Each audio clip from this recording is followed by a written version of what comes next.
Rieccoci, Primus Inter Pares, all'appuntamento del mercoledì, gruppo TV7, diretta pagina Facebook. Ogni volta ci facciamo l'autopubblicità al rientro dalla pubblicità, che è gioco di parole, divisa in due parti. Nella prima, avete già visto, abbiamo il sindaco di Venezia Luigi Brugnaro, che è sempre un piacere averlo, devo dire.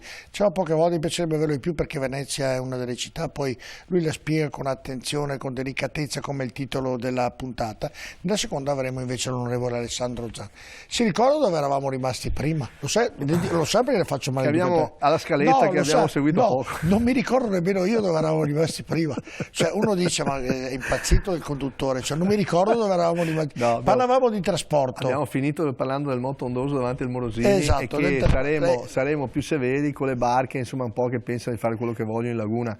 Però su questo abbiamo bisogno che adesso venga nominato il presidente dell'Agenzia della Laguna. No, la domanda, l'ultima era quanti vaporetti avete? Eravamo rimasti su il numero esatto non lo so, centinaia dei bagni mi sembra più o meno. Però centinaia, abbiamo vaporetti, allora c'è il vaporetto, c'è il vaporetto e il motoscafo. Voi sembrano sempre vaporetti, ma sono diversi. Aspetti, la domanda è questa: lei, essendo anche un sindaco di terraferma, uso questo termine, per il trasporto avrà ovviamente la gente che le chiede: voglio l'autobus elettrico, voglio il tram, non voglio il consumo. Ecco, la barca ovviamente, il vaporetto deve andare invece, non può andare elettricamente, no? Sì, che può andare elettricamente, l'abbiamo già fatto. Ecco, non lo sapevo. No, ma difatti le ho detto che purtroppo il tempo, io cerco però è una tematica. Abbiamo fatto un salone nautico, pensi, specifico sulla sostenibilità ambientale, tant'è che non fa concorrenza a Genova, sono barche bellissime, venite a vederlo perché è il salone nautico di tutto il Veneto, dovete venire, venite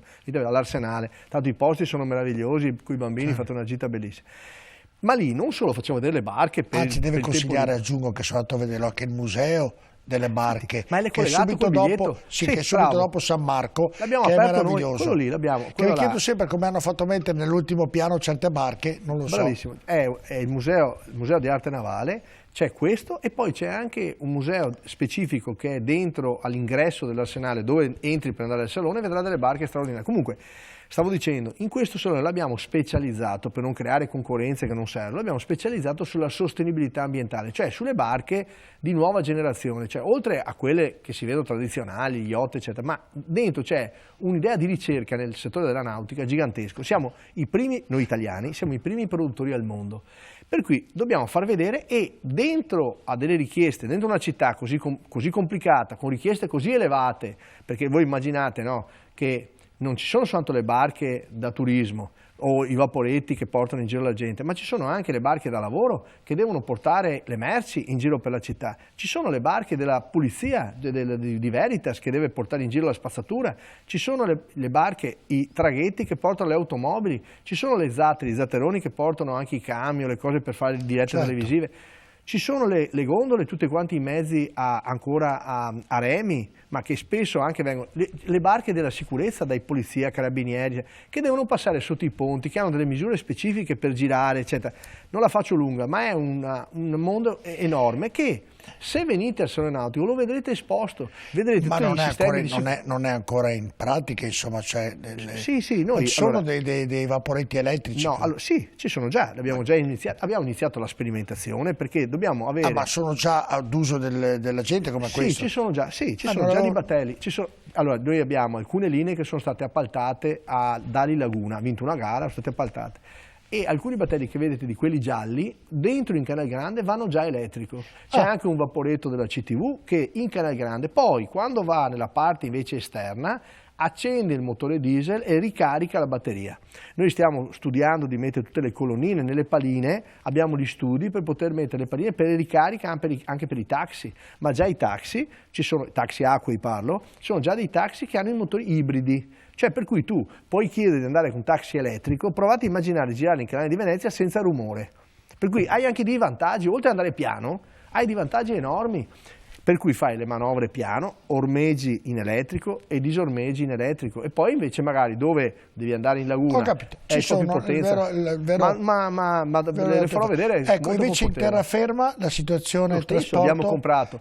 Com'è la situazione generale, la situazione dei trasporti? In terraferma è più facile perché ci omologhiamo ad altri, però diciamo che a Mestre di speciale, mentre al Lido abbiamo messo al Lido va solo con autobus solo elettrici, non sono ibridi.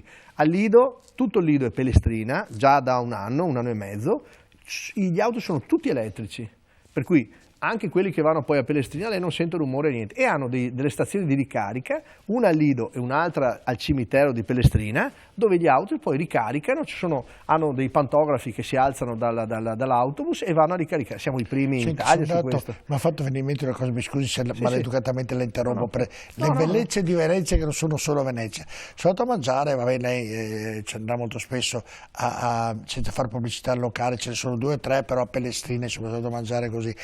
Peggio in barca. E invece di partire con molti amici, parto dalla barca da Chioggia, sono partito da Mestre, dal parcheggio, e ho fatto il canale dei Petrolli di sera. È una cosa, sembra un'autostrada. Sembra un'autostrada, illuminato parte per parte, è uno spettacolo.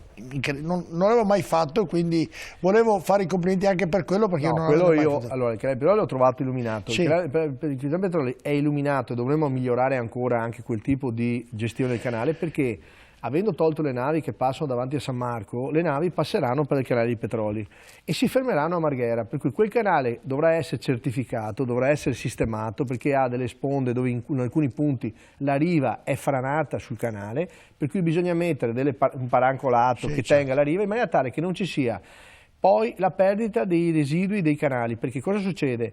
Con le maree noi abbiamo il rischio di perdere, si chiamano diciamo particelle che sono in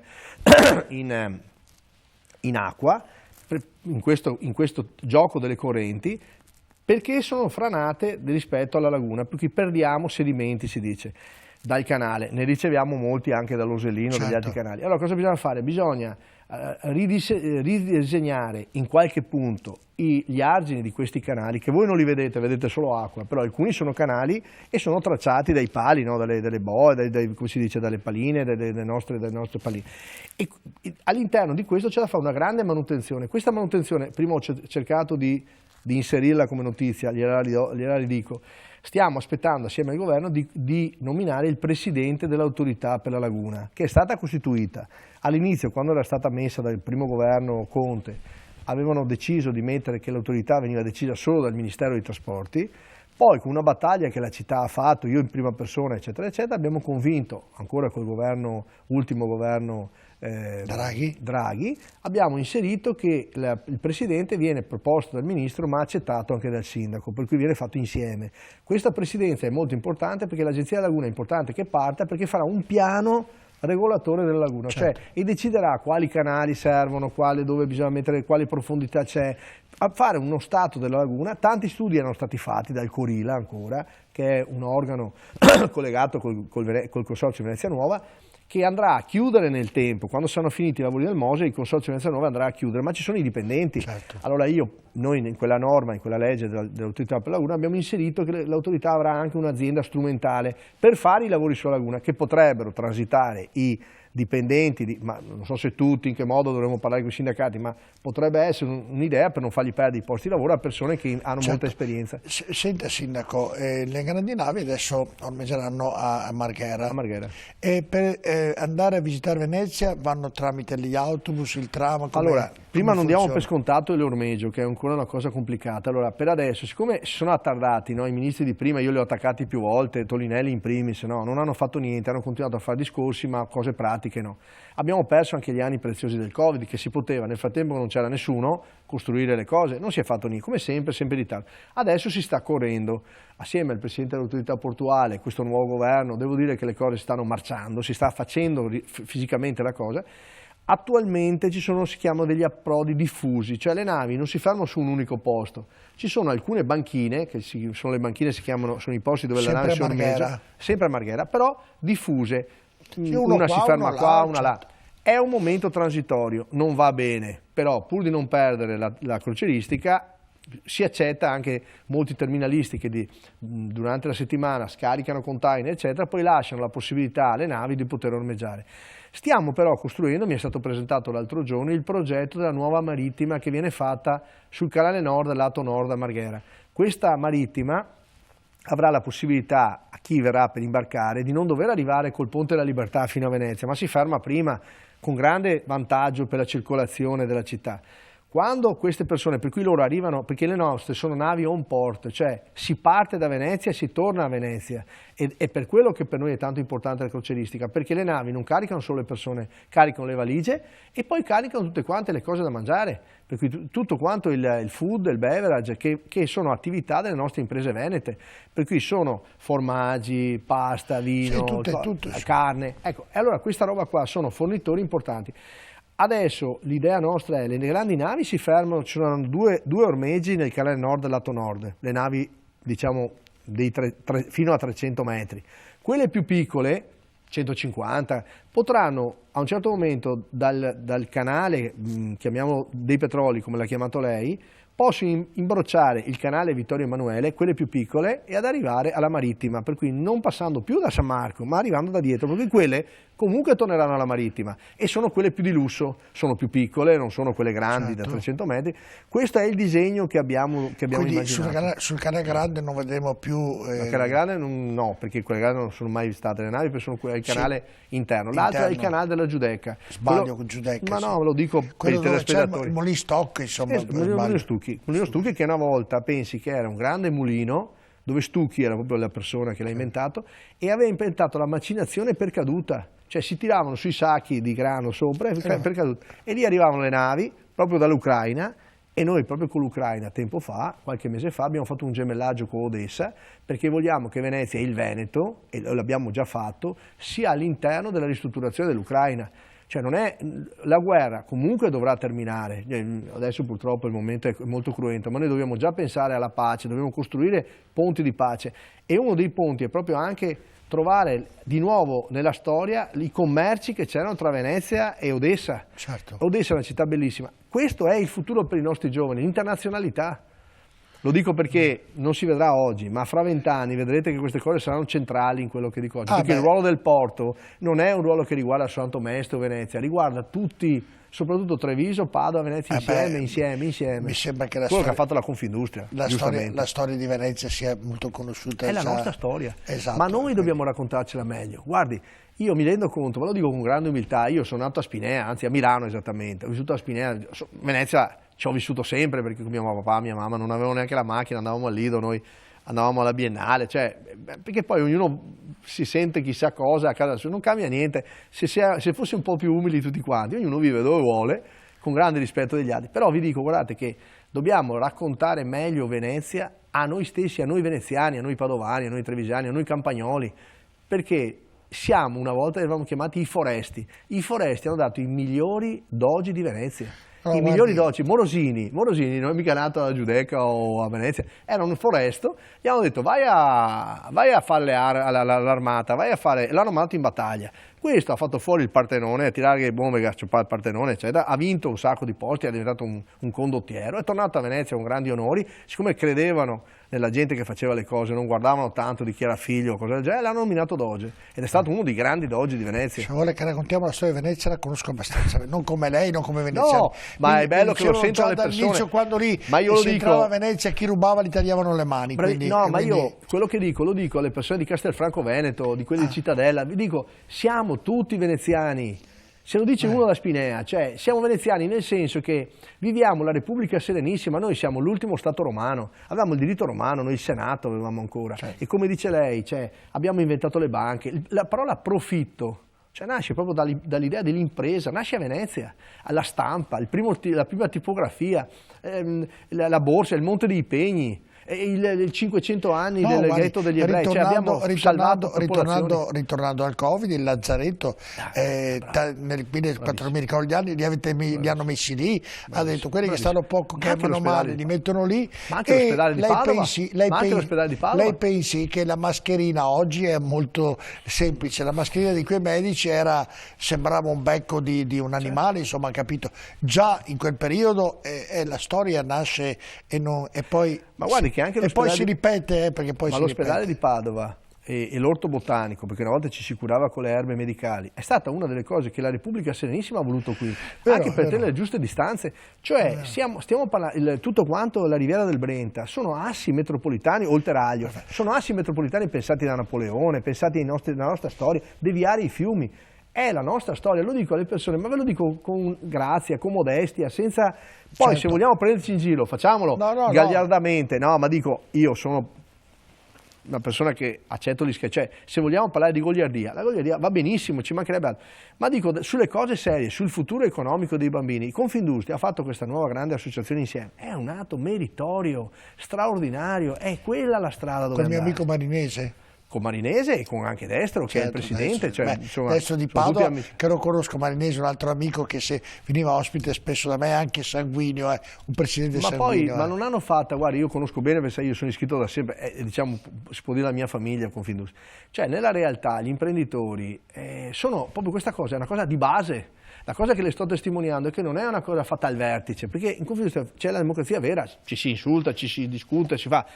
Ma questa cosa è stata sentita con Treviso, Padova, Venezia e Rovigo, tutti insieme. Speriamo di aggiungere anche Vicenza e Belluno appena possono, appena vogliono, perché secondo me questa idea della città metropolitana che ha un porto, che ha un aeroporto, che adesso avrà un ospedale di Padova straordinariamente bello. Se ognuno non guarda il proprio orticello. Bravo, questo è il punto. Questo è il punto dolente. Lei sa benissimo. Lo sa, mi interrompo, lo sai che domani mi diranno, ma che trasmissione ha fatto lei con Brugnaro? Cioè, abbiamo parlato di tutto di più, tranne delle cose, però è una chiacchierata simpatica. Dicevo, ci sono paesi che hanno 500 abitanti, 600 abitanti, hanno il sindaco, hanno le amministrazioni, anche vicino qui a Padova, vicino a Venezia. Perché non incorporarle nella città e renderla metropolitana, quindi arrivano più soldi? Vai te nel paesetto vicino a Milano, vuoi diventare veneziano? No, ma non serve accorpare, attenzione, avere l'autonomia anche nei vari posti, io tranne comuni piccoli che vogliono loro fondersi, no, ma non è necessario fonderli, attenzione, stiamo parlando di qualcosa di diverso, cioè l'idea è che si federino, facciano una federazione, facciano un consorzio, cioè l'idea della città metropolitana deve essere una cosa che poi, parliamo di democrazia, chiaramente tutti i cittadini, se sei dentro voti anche tu e conti, perché se tu non sei dentro, guardi da fuori e dici ma l'aeroporto lo farei così, ma il porto lo farei colà. Entra e comanda, cioè la città metropolitana di Venezia sono 800.000 persone, ma insieme saremmo più di 2,5 milioni di persone, è una grande città europea. Guarda, lei sindaco è una cosa che continua a dire, solo io dicevo orticelli per questo motivo, lei prima di entrare in trasmissione ha detto che ci sarà un treno che arriva, ma è possibile all'aeroporto, è possibile che Venezia, che è il terzo aeroporto d'Italia, importantissimo, non ci sia un mezzo un treno, Adesso, stavo dicendo, dopo magari, allora noi spenderemo 500 milioni per far arrivare all'alta velocità all'aeroporto, verrà fatta una bretella, va sottoterra, per cui arriverete all'aeroporto tutti, da sottoterra se volete arrivare in treno, ci sarà una grande evoluzione dell'aeroporto, bravo Marchi che ha fatto un lavoro, devo dire, straordinario, eccetera, eccetera. Fra quanto sarà pronto? Dentro del 2026, perché è tutto PNRR, per cui già adesso l'aeroporto di Venezia è un fiore all'occhiello, già oggi, però l'arrivo, come diceva lei, no, ma volevo attaccare anche al grande investimento dell'ospedale di Padova, cioè attaccare l'ospedale di Padova, non solo per Padova, che è una cosa straordinaria che la regione sta facendo insieme con tutta la città di Padova, fuori discussione, io ho visto i progetti, sarà una cosa meravigliosa, ma io penso che dovremmo anche collegarlo, in realtà che non si chiuda dentro la città, ma creino la scusa dell'organizzazione tra università, una federazione di università, un consorzio tra università, quelle veneziane, quelle trevisane. Ma sarà l'ospedale dei Veneti, è quello nuovo? Questo sicuro, ma dobbiamo collegarlo, no? Dobbiamo metterci l'SMFR, dobbiamo collegarlo con il treno, con la metropolitana di superficie, in maniera, ma non solo per i pazienti, ma anche per i lavoratori, per gli infermieri. Uno può vivere dove vuole, può vivere a Cittadella, a Treviso, e venire a lavorare a Venezia, io delle volte venire a lavorare a Padova. Certo, delle volte mi chiedevo, prendo l'asse Padova-Venezia, perché lei gira il mondo, va a Londra, va a Parigi, qualsiasi città europea, c'è la metropolitana. Io mi domando, ma era mai possibile una volta di fare una metropolitana che avrebbe valorizzato la riviera del Brenta da Padova a Venezia, che potesse, è un sogno, lo prenda come tale, dopo magari non era realizzabile, che arriva una metropolitana in Piazzale San Marco, non in Piazza San Marco, dietro un po', cioè era possibile che qualcuno dei nostri geni politici avesse questa idea folle e valorizzare tutto il territorio e renderlo come poi un po' tutto... Esattamente, non c'è una città metropolitana senza una metropolitana, si chiama metropolitana, no? Il tema è che noi non abbiamo, diciamo, gli edifici cioè, come posso dire, di grandi altezze, non abbiamo una densità abitativa così elevata. La nostra è una città distribuita, una città piena di verde, che deve restare così, deve essere connessa, cioè è una città piatta, più bassa, e va bene che sia così. Per cui la metropolitana da noi può essere l'SMFR, è stata pensata ancora più di 20 anni fa dalla regione, ancora penso con Galan, De Michelis, cioè, per cui sto raccontando i progetti, non è farina del mio sacco, diciamo degli amministratori precedenti che era condivisa più o meno da tutti. Attenzione che per fare in questo caso la metropolitana è facile perché sono i binari normali, il tema è in qualche caso va raddoppiato, per esempio la linea con Bassano probabilmente va raddoppiato il binario perché un binario unico non riesci a fare la frequenza, quello che manca è la frequenza dei treni, barra costi, perché più treni metti più costa, magari treni anche di ultima generazione, ma dobbiamo capire che questa cosa è fondamentale per la nostra città. Dobbiamo avere questo trenino che gira, lo dico così, con una frequenza di 10 minuti. Allora tu vai alla stazione, non te ne frega niente di avere gli orari, perché sai che tanto passa uno. Allora c'è il treno, la circolare che va a Treviso, quell'altra che va a Venezia, e ti fermi tutte le fermatine, fai dei parcheggi scambiatori vicino alle stazioni, ecco che allora l'ospedale di Padova non sarà più l'ospedale solo di Padova, dove giustamente Padova con grande orgoglio, l'università non sarà soltanto, ma sarà una grande università metropolitana, una grande... Sono micidiali. E Padova si metterà a capo, come è giusto che sia, della parte sanitaria, tra l'altro, che avrà un grandissimo ritorno, anche in termini di residenzialità delle persone, perché non tutti potranno vivere... Posso essere pessimista? È un sogno. Ma guardi, io penso che chi non sogna non realizza. Si analizza che per fare una pedemontana ci abbiamo messo 20 anni, forse 30. Ha ragione, però l'hanno fatta. Adesso, al di là di tutti quanti i partigiani, io voglio prendere la parte buona, no? Io credo che siamo tutti quanti convinti, poi ci sarà sempre quello che dice ma io l'avrei fatta meglio, ci sta, questa è la democrazia, dopo si divideranno i politici a spiegare quanto bravi sono.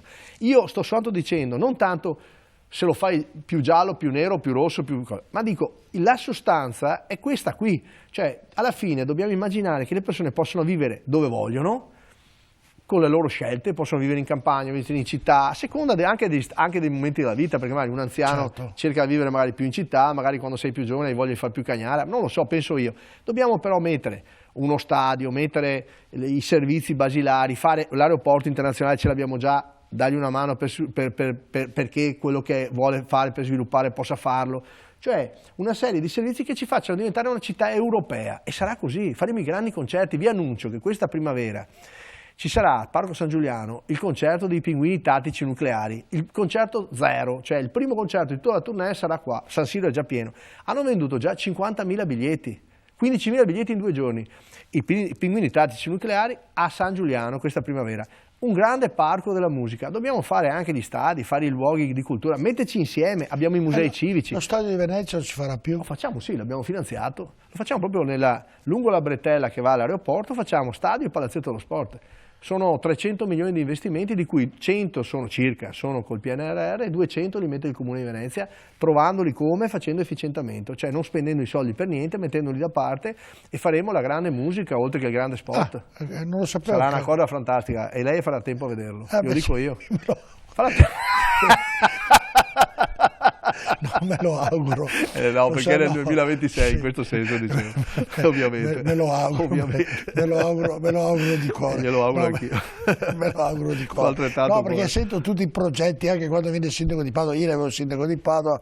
No, sta facendo progetti, bene, dai, sì, no, progetti, no, mi diceva, io l'unica cosa che chiedo, quando verrà costruito, quando verrà fatto, perché sono stanco di vedere. Perché i soldi del PNR comunque se tu non presenti progetti, vedrà che anche lì ci saranno delle deroghe e vedrà che anche lì ci saranno saranno dei lavori non terminati, vedrà che scopriremo, il tempo è sempre galantuomo. Lei ha ragione, però bisogna comunque essere perché lo sa qual è la cosa, sia il sindaco di Padova sia il sindaco di Venezia siete stati grandi imprenditori e gli imprenditori dovrebbero fare oggi per domani, ma non si rendono conto che nella vita politica c'è la burocrazia e la burocrazia però purtroppo non questo rispecchia. governo ha messo proprio nel programma politico quello di abolire la burocrazia, che è fonte... Abolirla la vedo duretta. No, abolirla dai, magari anche serve un po' di burocrazia, alleggerirla. Vuole che facciamo una scommessa io e lei di un caffè? Secondo lei arriverà l'autonomia? Facciamo un caffè? Sì. Secondo me sì. Entro quanto? Questo non lo so, la legislatura io più penso... o meno, io se sarò vivo, gliene pago 10 se perdo, no, va bene? No, sempre uno, che noi ci fa male Era bere per caffè. far capire no, perché penso al primario che mi sta guardando che ha detto Luigi, non devi bere caffè. Era per far capire ovviamente che l'autonomia, se verrà data senza tutti i punti richiesti da Zaia, e dei punti richiesti da Zaia ci sono due fondamentali, la sanità e la scuola. Io prevedo così a pelle che difficilmente un governo dia un'autonomia in tutte le proprie... Allora, lei ha ragione, lei ha tutte le ragioni, lo diciamo ai telespettatori, ha molto più ragione lei, vista la storia passata, però se mai buttiamo il cuore oltre l'ostacolo non cambieremo mai. Tanti certo. Mi dicono, ma perché fai queste cose? Io ho detto, mi viene di fare così, cioè credo di fare le cose perché si possa migliorare il mondo. È una cosa utopistica? Ovviamente sì, ma se non ci fosse un po' di utopia saremmo qua sempre a raccontarci tutte le sfighe che abbiamo. Allora, siccome qualche volta qualche miracolo l'Italia l'ha fatto nella nostra storia, l'abbiamo fatto, lo sappiamo, dico, non è che anche stavolta riusciamo, magari ci capita a noi di fare un miracolo, a me, a lei, siccome avrà un senso la vita, no? Oltre a vivere la nostra individualità, la nostra famiglia, le nostre cose. Però io non metterò mai la scommetto il caffè, ma perché lei credevolmente me lo chiede, certo, e farò di tutto per vincerlo quel caffè, non è che dico, sto là a vedere cosa succede, ma penso che a tanti giovani anche il dibattito e le sue critiche sono importanti, perché sono critiche vere che facciamo tutti quanti, è giusto che ci siano i dubbi, le perplessità, si dice che non c'è vendita se non c'è obiezione, no? Ma a quei ragazzi dobbiamo dire che c'è qualcuno che non molla, c'è qualcuno che dice no, io ci voglio credere, è chiaro che se sono da solo resto da solo, se siamo in tanti è più facile. Senta, io dovevo chiedergli del commercio a Venezia, perché tanti con l'e-commerce, tanti stanno chiudendo, le dovevo chiedere della droga che ovviamente imperversa in tutte le città, a Padova, a Mestre, anche oggi sui giornali a Mestre c'è in prima pagina sul giornale appunto la storia della droga, dovevo chiedergli dei 2000 euro che lei ha proposto, dovevo chiedergli del carnevale, cioè io non so, hai capito, devo chiedere anzi come sta il suo partito e cosa ne pensa del sindaco di Santa Maria di Sala. Questa è la nota più triste di tutto questo periodo qua, cioè io proprio non mi aspettavo una cosa del genere. Adesso io dico, quello che mi fermo a dire è questo, ci sono delle persone coinvolte, famiglie coinvolte, figli coinvolti. Stiamo parlando di un sindaco che conosco, un sindaco di Santa Maria di Sala, gli altri non li conosco, sono 6-7 persone, non so quanti indagati, gli altri proprio non li ho mai visti, ma questo lo conosco, addirittura aveva la carica di responsabile di Coraggio Italia per la provincia di Venezia, per cui insomma, una persona rispettabilissima, una persona che i suoi cittadini hanno votato 2 volte, cioè una persona che si è sempre occupata. Io l'ho conosciuto una volta con l'avvertenza quando l'ho conosciuto davvero, è stata con l'avvertenza della Speedline che stava chiudendo l'azienda, gli ho chiesto guarda organizziamo una messa qui vescovi eccetera per sensibilizzare la cittadinanza e tutti, abbiamo fatto qualcosa di meraviglioso, una persona davvero generosa, mai mi sarei aspettato una roba del genere. Adesso c'è il processo, io penso che le istituzioni, io ho massima fiducia della magistratura, davvero massima, la Procura di Venezia ha sempre lavorato benissimo, purtroppo il fatto che ci siano arresti mi fa pensare male in questa cosa, cioè male, ho letto i verbali, le cose, non mi è piaciuto niente ovviamente. È proprio una roba di vecchio stampo, una cosa brutta. Però è giusto che gli indagati si difendano nel processo. Noi l'abbiamo ovviamente fatto fuori dal partito, gli abbiamo tolto le cariche perché noi abbiamo uno statuto che fa sì che se uno ha una denuncia di questo genere qua debba essere assolutamente tolto dal partito, insomma. E questo mi pare evidente, è il minimo da fare. Però resta il fatto che non bisogna abbassare la guardia sulla corruzione, probabilmente l'appetito viene mangiando, io non so spiegare. Si difenderanno nel processo, spiegheranno le loro ragioni, insomma, cioè, noi siamo rispettosi, nel processo vedremo quello che sarà fatto, certo. Insomma, certamente la situazione che ci addolora, mi addolora molto. Sì, la amariccia. E senti, Coraggio Italia come sta andando? No, noi andiamo bene perché ci sono tanti giovani che credono nel coraggio, che credono che le cose si possono cambiare. Noi siamo un'alleanza di centrodestra, siamo un partito piccolo, però insomma il Veneto comunque siamo più grossi di quello che siamo a livello nazionale, ma siamo nella compagine di governo, cioè siamo nella maggioranza di governo, siamo all'interno di quelli che sono i dibattiti che si fanno nel cambiare le leggi, insomma contiamo, siamo all'interno. Piuttosto di avere grandi numeri che poi li portiamo nel deserto e urliamo la luna, io sono un pratico e credo che è meglio avere tanti amici al governo, tanti ministri che mi stanno aiutando, penso al ministro dell'interno, al ministro della giustizia, al ministro della cultura, al ministro, insomma, insomma questo governo io credo che durante 5 anni, no, sono soddisfatto del posizionamento che la città ha, anche perché la città nel 2024 ha finito anche i soldi della legge speciale, abbiamo davvero bisogno di avere amici a Roma, amici importanti anche in Europa. E quindi Brugnaro lo troveremo a Roma? No, Brugnaro non si muoverà di qua, Brugnaro sta benissimo qua, mai. Se diventa importante no, sotto l'aspetto... No, ma non mi preoccupa perché poi se lo devo... Le sto dicendo con sincerità, cioè io veramente, a parte una famiglia con 5 figli, questa è una città più bella del mondo, ma se è la città più bella del mondo perché devi mollarla? Ci sono tante persone che vogliono andare a Roma, noi abbiamo eletto la Martina Semenzato, per esempio, la nostra deputata, che poi abbiamo una senatrice che è la Michaela Biancofiore, che è stata eletta nel collegio di Trento, e abbiamo un gruppo parlamentare comunque che è stato costituito sia al Senato che alla Camera, per cui partecipiamo ai vertici di maggioranza e così via. Cioè non ho mai fatto sfoggio di potere o quant'altro, però il Veneto conta. Poi io parlo per me, poi Luca Zaia dirà lui, ma io ho una stima incredibile del nostro Presidente della Regione, è una persona davvero molto generosa, è una persona che ha fatto tanto, forse ha bisogno di avere anche incoraggiamento, forse bisogna anche raccontare meglio i 2 anni di Covid che abbiamo passato, perché ho sentito tante cose insomma, che dette dopo è troppo comodo, insomma, ecco. È messo molto sempre sotto traccia, ogni volta che dice una cosa gli vanno insomma, guardiamo bene, il Veneto è una regione che ha tenuto botta, una regione tra le più importanti, noi facciamo concorrenza alla Baviera, al nostro sistema economico e le cose funzionano. Dopodiché possono funzionare meglio sempre, possiamo migliorare sempre, c'è un presidente presente? Sì, sempre. Ci sono dei sindaci capaci? No, sì, ci sono. Beh, insomma, io penso che abbiamo un buon punto di partenza. Senta, sindaco Brugnaro, così siamo in chiusura. E dove lo colloco, finita la sua avventura da sindaco? Le piacerebbe fare il Presidente della Regione? No, guardi, io devo dire la verità. La seconda volta che mi sono ricandidato a Venezia... No, le dico la sincera verità, quello che sento io.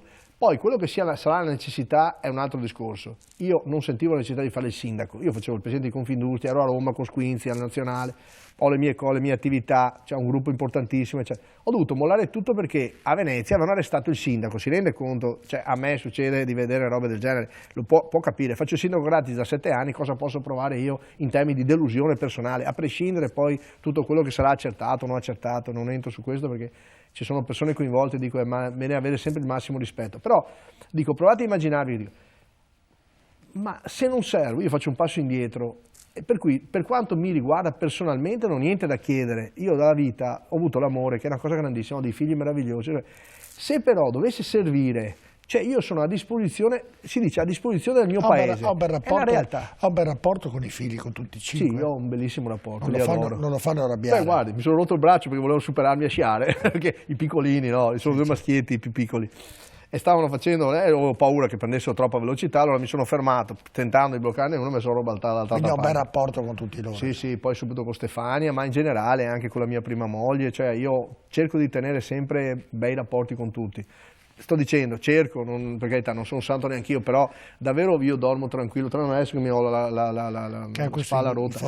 Mi piacerebbe, al di là anche degli schieramenti, no? Cioè io credo che quindi bisogna aprire... non lo vedo Presidente della Regione. Non lo so, decideranno i Veneti, deciderà Luca Zaia, dipende perché ci può essere anche un terzo mandato, probabilmente anche per Luca Zaia, anche per i sindaci non è detto. È troppo presto per dire questo, noi saremo lì fino in primavera del 26 credo, perché io sono stato eletto a settembre.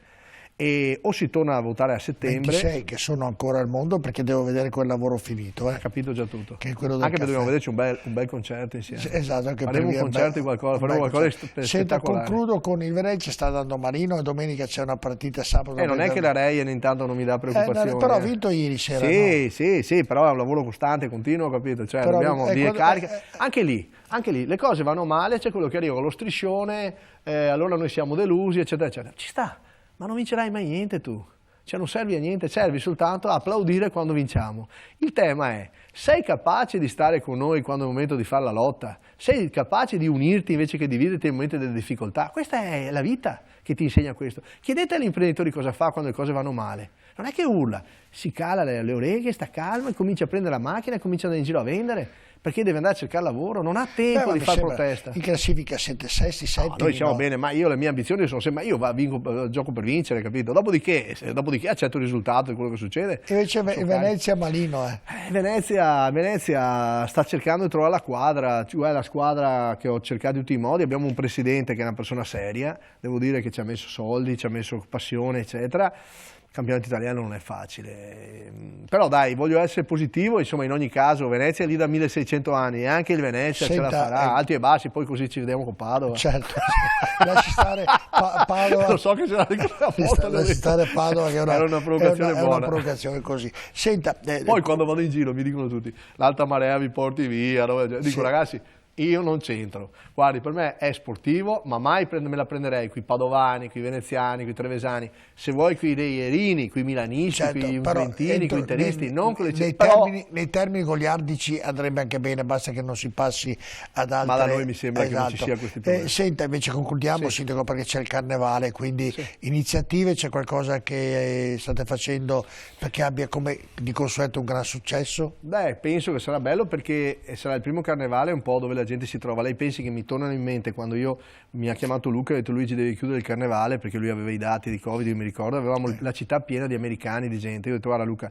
chiudo stasera perché sennò ricreiamo il panico durante la città. Insieme con tutte le autorità sanitarie abbiamo piano piano fatto sfoltire più di 100.000 persone quella volta là, per cui oggi torniamo a questi numeri, torniamo a questa festa, chissà che sia una festa di tutti, speriamo che vi possa far passare qualche tristezza, qualche malinconia alle persone che abbiamo perso, sono persone che sono morte, ci sono persone che ancora hanno perso le aziende, hanno perso le attività, per cui speriamo che sia il Carnevale un momento di fare festa, una festa che in qualche modo vi dia un po' di serenità, dia serenità alle persone, ai bambini soprattutto, per farli gioire un pochettino dopo 2 anni che li abbiamo tenuti chiusi, che possano divertirsi, ecco, questo è il nostro augurio e questo è il modo con cui vogliamo fare il Carnevale diffuso in tutte le città di Venezia, da Mestre, faremo i carri a Mestre, prima volta in centro a Mestre, i carri al centro a Mestre, mai successo, facciamo a Zerrino da sempre, li facciamo a Marghera, però a Mestre, a Favaro, a Mestre in centro, ma forse quando ero piccolo non mi ricordo neanche più, li faremo lì, poi ci sono 2 o 3 anche lì in centro storico, ci saranno dei cortei di acqua di giorno, perché non c'era solo il canale di Canareggio, cose straordinarie. Io